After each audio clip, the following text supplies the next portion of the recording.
Hello बच्चों, let's read this question. This question says that which one is the incorrect statement among the following.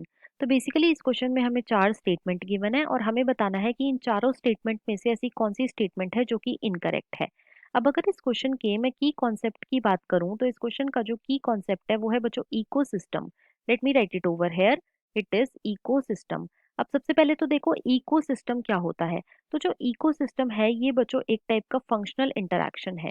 ये क्या है? ये एक टाइप का फंक्शनल इंटरैक्शन है और ये इंटरैक्शन किस किस चीज के बीच में होता है? तो ये इंटरैक्शन होता है बच्चों between biotic and abiotic component. So ecosystem is the functional interaction between biotic and abiotic component. Right, अब हम एक एक करके अपने सारे ऑप्शंस को चेक करेंगे।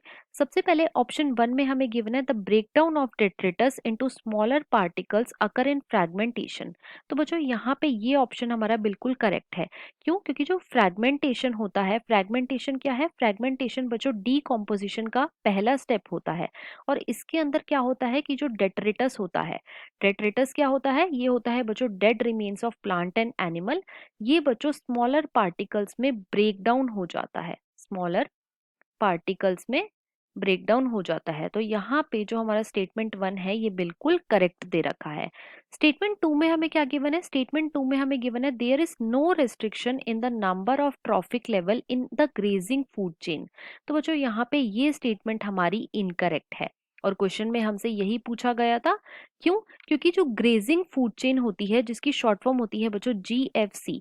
सबसे पहले तो देखो जो ग्रेजिंग फूड चेन होता है इसका प्राइमरी सोर्स ऑफ एनर्जी जो होता है वो होता है बच्चों सन। साथ ही साथ जो ग्रेजिंग फूड चेन है ये कहाँ से स्टार्ट होती है?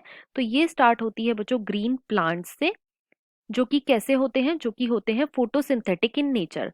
मतलब कि जो प्रोड्यूसर होते हैं ग्रेजिंग फूड चेन के वो क्या होते हैं? वो होते हैं ग्रीन प्लांट और ये कैसे होते हैं? फोटोसिंथेटिक। राइट, अब ये जो ग्रीन प्लांट्स होते हैं इनको कौन खाता है? ग्रीन प्लांट्स को खाते हैं बच्चों हर्बीवोर्स और हर्बीवोर्स को खाते हैं कार्निवोर्स। इनको कौन खाते हैं? कार्निवोर्स। राइट, साथ ही साथ अगर मैं ग्रेजिंग फूड चेन का एक एक्वेटिक एग्जांपल लूं तो एक्वेटिक ग्रेजिंग फूड चेन का क्या एग्जांपल होएगा? फाइटोप्लैंक्टन जो कि कैसे होते हैं? फोटोसिंथेटिक होते हैं। इनको खाते हैं बच्चों जू प्लैंक्टन। जू प्लैंक्टन को कौन खाता है? इनको खाती हैं बच्चों स्मॉल फिशेस और स्मॉल फिशेस को फिर कौन खाता है? इनको खाती हैं बच्चों लार्ज फिशेस। राइट, सिमिलरली अगर मैं टेरेस्ट्रियल ग्रेजिंग फूड चेन का एग्जांपल लूं तो उसमें हो जाएगा बच्चों ग्रास। ग्रास को किसने खाया? इसको खाया डियर ने और डियर को किसने खाया? लायन या फिर टाइगर ने। राइट, तो जो ग्रेजिंग फूड चेन है ये बच्चों रेस्ट्रिक्टेड होती है up to 4 to 5 trophic level, up to 4 to 5 trophic level. लेकिन स्टेटमेंट में हमें क्या गिवन है कि ग्रेजिंग फूड चेन में कोई रेस्ट्रिक्शन नहीं होता। तो ये इनकरेक्ट स्टेटमेंट है। राइट, स्टेटमेंट 3 में हमें गिवन है the trophic level does not represent a species but a functional level. तो ये स्टेटमेंट भी बिल्कुल करेक्ट है। सबसे पहले तो देखो जो ट्रॉफिक लेवल होता है ये बच्चों शो करता है इकोलॉजिकल हायरार्की को।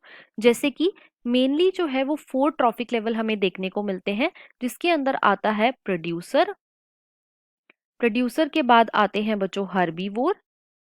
हर्बीवोर को हम क्या बोल सकते हैं? हर्बीवोर्स को हम बोल सकते हैं प्राइमरी कंज्यूमर। हर्बीवोर को कौन खाता है? कार्निवोर। कार्निवोर को हम क्या बोल सकते हैं? Secondary consumer. और कार्निवोर पे बच्चों अटैक करते हैं प्रीडेटर। प्रीडेटर को हम क्या बोल सकते हैं? Tertiary consumer. तो यहाँ पे जो ट्रॉफिक लेवल होता है बच्चों वो कोई एक पर्टिकुलर स्पीशीज को रिप्रेजेंट नहीं करता लेकिन वो एक फंक्शनल लेवल को रिप्रेजेंट करता है। तो थर्ड ऑप्शन भी बिल्कुल करेक्ट है। फोर्थ में हमें गिवन है the composition and structure of all communities constantly change in response to changing environmental conditions. तो बच्चों ये ऑप्शन भी बिल्कुल करेक्ट है। जो कम्युनिटीज होती हैं उनकी जो कॉम्पोजिशन और स्ट्रक्चर होता है वो चेंज होता रहता है according to environmental conditions. Right, अब क्वेश्चन में हमसे पूछा गया था कि इनकरेक्ट स्टेटमेंट कौन सी है? तो इनकरेक्ट स्टेटमेंट है option number 2। So the final answer of this question is option number 2। I hope you understood it well. Best of luck.